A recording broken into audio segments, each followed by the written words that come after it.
नमस्कार मैत्रिणींनो, 8 मार्च जागतिक महिला दिन. कैलासवासी अशोकराव जोगदंड चॅरिटेबल ट्रस्ट, आस्था सेवाभावी संस्था, अधिराज मल्टीस्पेशालिटी हॉस्पिटल आणि सुनील गायकवाड मित्रमंडळ यांच्या संयुक्त विद्यमाने सन्मान नारी शक्तीचा या कार्यक्रमाचे आयोजन करण्यात आले होते. या कार्यक्रमाच्या प्रमुख अतिथी माननीय डॉक्टर संगीता अवचार, उपप्राचार्य तथा इंग्रजी विभाग प्रमुख, कैलासवासी कमलताई जामकर महिला महाविद्यालय परभणी यांनी महिलांची भूमिका आणि बदलते समाजभान या विषयावर महिलांना अतिशय उत्कृष्ट मार्गदर्शन केले. यत्र नार्यस्तु पूज्यन्ते रमन्ते तत्र देवतः म्हणजे काय? महिलांची भूमिका व बदलते समाजभान सांगताना, यांचा परस्पर सहसंबंध आपल्या समोर मांडताना आपली जी संस्कृती आहे त्या संस्कृतीची पाळंमुळं कुठे आहेत हे पण आपल्याला पाहावं लागतं. आणि ती पाळंमुळं या सुभाषितामध्ये आहेत. यत्र नार्यस्तु पूज्यन्ते रमन्ते तत्र देवतः म्हणजे जिथे जिथे नारीचा सन्मान होतो तिथे देवता वास करतात. ही आपली संस्कृती आहे. आणि या संस्कृतीचे पाईक असलेले सुनील गायकवाड आज आपल्या सर्वांसमोर इथे तुमचे बंधू म्हणून, लाडके बंधू म्हणून ते तुमच्या समोर या सेलूकरांसमोर येत आहेत. ही खूप अभिमानाची गोष्ट आहे. लेखिका आहे, विचारवंत आहे, जिचं नाव आहे सिमॉन डी बियॉन. बाकीच्यांना माहित नसेल कदाचित. तर तिने सेकंड सेक्स नावाचं एक पुस्तक लिहिलेलं आहे. सेकंड सेक्स म्हणजे फर्स्ट सेक्स मीन्स मेल, म्हणजे पुरुष हा आपल्या संस्कृतीमध्ये, जगभरामध्येच ह्या संस्कृत्या वेगवेगळ्या ठिकाणी वास करतात जिथे पुरुषाचं महत्व हे पहिल्या स्थानावर आहे. Patriarchal systems are there in the world. पुरुषसत्ताक पद्धती, पितृसत्ताक पद्धती आहेत संपूर्ण जगामध्ये आणि स्त्रीचं स्थान हे दुय्यम आहे. तर म्हणजे स्त्रीचं दुय्यम स्थान हे कसं आहे हे घडवल्या जातं. जन्मतः स्त्री आणि पुरुष, लहान बाळ, मुलगी आणि मुलगा हे समान असतात. पण हळूहळू हा जो समाज आहे हा त्या मुलीवर, त्या कन्येवर, त्या स्त्रीवर संस्कार करतो आणि तिला मुलगी आणि स्त्री ही आयडेंटिटी मिळवून द्यायला सुरुवात करतो. कसं मी सांगते मुलींना. मला माहिती, कारण हे सगळे एसी मध्ये वगैरे बसणारे आहेत आणि त्यांना थोडंसं शिक्षा पण वाटत असेल कदाचित येथे बसणं. आपल्याला ते काही नवीन नाहीये. आपण प्रत्येक परिस्थितीमध्ये ऍडजस्ट करू शकतो. त्यामुळे तो भाग आपल्याला नवीन नाहीये. मुलगा आणि मुलगी दोघेही असतात. म्हणजे पुत्र आणि कन्या यांचा जन्म होतो तिथे मुलाला वेगळी ट्रीटमेंट द्यायला आपल्याकडे सुरू होते सुरुवातीपासूनच. कसं की मुलाला स्वातंत्र्य असतं, मुलाचे लाड असतात आणि मुलीला थोडी मोठी जशी व्हायला लागते तर मुलीला सांगायला सुरुवात केली जाते की तू आता घराच्या बाहेर जायचं नाही. मुलगी आहेस ना, सांभाळून वाग. 7च्या आत घरात. हे कुणासाठी असतं तत्वज्ञान? मुलींसाठी असतं. मुलांसाठी सहसा नसतं. अर्थात याच्यामध्ये बदल होतो आहे, हा भाग वेगळा. पण हे ज्या सेट प्रॅक्टिसेस आहेत, ज्याला आपण स्टिरियोटाइप्ड प्रॅक्टिसेस म्हणतो, ज्या प्रथितयश परंपरा आहेत, यामध्ये मुलीला सांगितलं जातं की तू इकडे जायचं नाही, तू तिकडे जायचं नाही, तू कमी हसायचं, तू कमी बोलायचं, जोरजोरात हसायचं नाही, जोरजोरात चालायचं नाही, नाजुकीनं राहायचं, नाजुकीनं वागायचं, नाजुकीनं चालायचं. हे संस्कार आपल्याकडे मुलींवर रुजवण्याचं मोठं प्रमाण आहे. मध्यमवर्गीय स्त्रिया, ज्या आमच्यासारख्या, आपण सगळ्या जो आहोत मध्यमवर्गीय स्त्रिया, आपल्याला प्रचंड मेहनत करावी लागते आणि मेहनतीशिवाय आपल्याला काही मिळत नाही. आणि गरीब वर्गातल्या ज्या स्त्रिया असतात, कामगार असू द्यात, तर अशा आता ताई आमच्याकडे बसलेल्या आहेत, तर यांना तर खूप कष्ट झेलावे लागतात. असं 3 भागामध्ये आपण समाजाची विभागणी करतो, तशीच महिलांची पण विभागणी करतो. आणि यामध्ये उच्चभ्रू वर्गातल्या ज्या मुली आणि महिला आहेत त्यांना ह्या सगळ्या गोष्टी सहज मिळतात. त्यांना कुठल्याही गोष्टीचं ददात नसते, कमतरता नसते.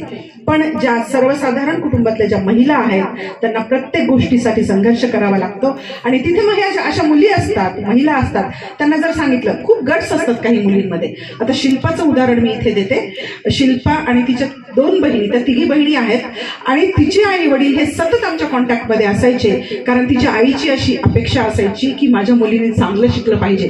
तिची आई उंबरठे झिजवायची तिच्या शिक्षकांचे. आमच्याकडे यायच्या त्या सारख्या आणि विचारायचे की ताई माझ्या मुलीने आता काय करायला पाहिजे. परिस्थिती सर्वसाधारण होती तिच्या आई वडिलांची. तिची आई सतत परभणी झिजवायची, सगळे उंबराठे झिजवायची आणि विचारायची ताई माझ्या मुलीने आता काय करायला पाहिजे, तिला मी आता पुढे काय करायला लावू वगैरे ह्या ज्या गोष्टी आहेत तर ते ही एक महिलाच करू शकते. आणि म्हणूनच ह्या महिलांचं जे वेगळेपण आहे ते सिद्ध होतं आणि म्हणूनच महिलांचा सन्मान आपण महिला दिनाच्या निमित्तानं करतो.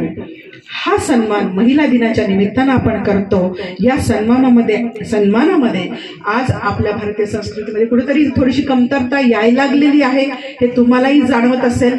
त्यामध्ये पुरुषसत्ताक विचारसरणी त्याला कारणीभूत असते, कारण महिलांवर अत्याचाराच्या घटना खूप वाढत आहेत.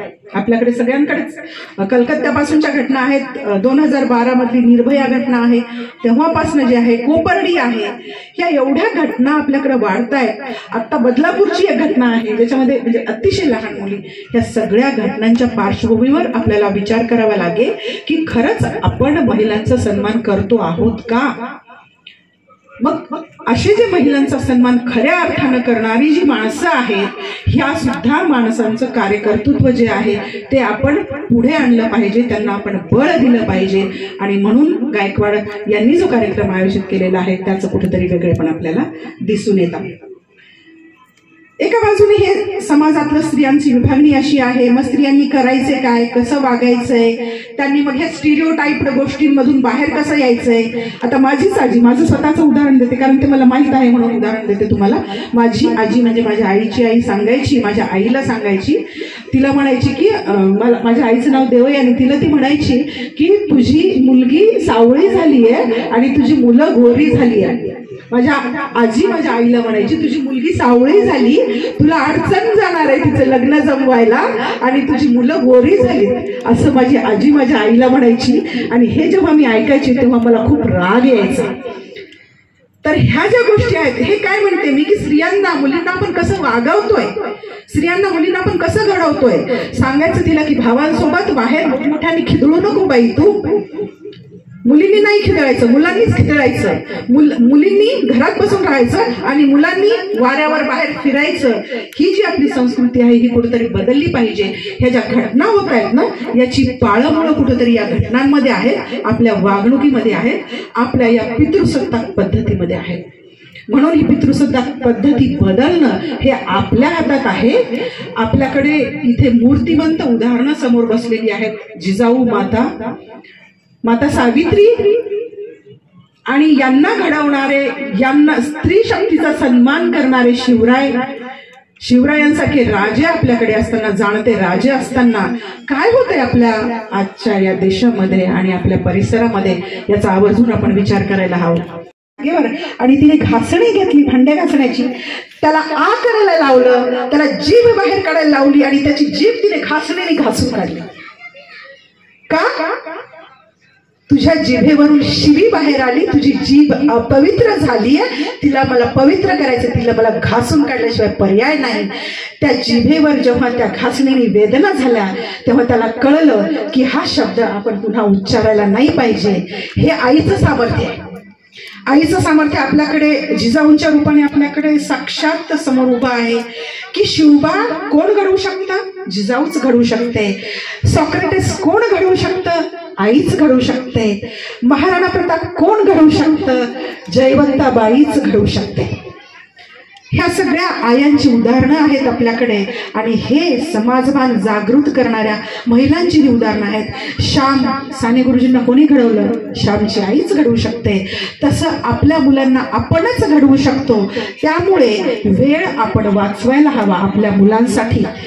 आपण बाकीच्या काही गोष्टी थोड्या कमी केल्या तरी चालतं आयुष्यामध्ये, पण आपल्या मुलांना वेळ देण्यात आपण कमी पडू नये, एवढं मला सगळ्या माझ्या माता बहिणींना सांगायचंय. हे भागवून घ्या. कशाला भागवून घ्यायचं, तिला लागत नाही खायला, कशाला भागवून घ्यायचं, लागणार आहे तिला खायला. आपल्याकडे श्यामच्या आईचं एवढं मोठं व्यक्तिमत्व आहे. श्यामची आई सगळ्यांना माहिती आहे आपल्याला. श्यामच्या आईने जे संस्कार दिलेत ते ह्या सहजीवनाचे संस्कार दिलेले आहेत. श्यामची आई आठवून बघा. श्यामची आई श्यामला सांगते, श्याम माझी तब्येत बरी नाही, माझ्यासाठी तू या वडाला फेऱ्या मार. वटसावित्रीच्या दिवशी पूजा करताना तिची तब्येत बरी नसते आणि श्याम म्हणतो की मुलं मला हसतील, आई काय हे तू मला वडाला फेऱ्या मारायला लावतेस. आई म्हणते, श्याम कुठलंही काम लहान मोठं नसतं. सहजीवन प्रत्येक काम हे मिळून मिसळून केलं पाहिजे. घरातल्या स्त्री आणि पुरुषांनी हे संस्कार बाणवणारी श्यामची आई आज आपण विसरत चाललेलो आहोत. मनाला घाण लागू नये म्हणून जप श्याम, पायाच्या तळव्यांना घाण लागू नये म्हणून जपतोस, तसा मनाला घाण लागू नये म्हणून जप हो. हे मी लहानपणी माझ्या गुरुजनांकडून कुठेतरी ऐकलंय आणि ते असं फिट्ट बसलं इथे की ते मी जिथे जिथे बोलते तिथे ते येतच माझ्या तोंडातून. तू तलम अग्नीची पात जशी दिनरात जळावी मंद, तू तलम अग्नीची पात जशी दिनरात जळावी मंद, तू स्वच्छंद बेधुंद जसा राणात झरा बेबंद, तू स्वच्छंद बेधुंद जसा राणात झरा बेबंद. म्हणजे तात्पर्य, स्त्रीच्या कार्यकर्तृत्वाला कुठलीही मर्यादा नाही. तिचं कार्यकर्तृत्व उत्तुंग आहे, अमाप आहे. तिच्या कार्यकर्तृत्वाचं मोजमाप करणारी कोणती शक्ती आणखीन या जगामध्ये अस्तित्वात नाही. अशा माझ्या सर्व माता भगिनींचा सन्मान आपण आज करत आहात इथे, त्याबद्दल आपलं मनापासून कौतुक करते. सुनील भाऊंचं मनापासून कौतुक करते. आणि आपण मला चिकाटी सोडली नाही. पहिल्यांदा 2 वेळेस त्यांनी मला बोलवलं होतं, मी येऊ शकले नाही. तिसऱ्यांदा त्यांनी मला बोलवलं आणि त्यांना खात्री होती की आता मॅडम मला नाही म्हणणार नाहीत आणि शेवटी त्यांच्या प्रयत्नांना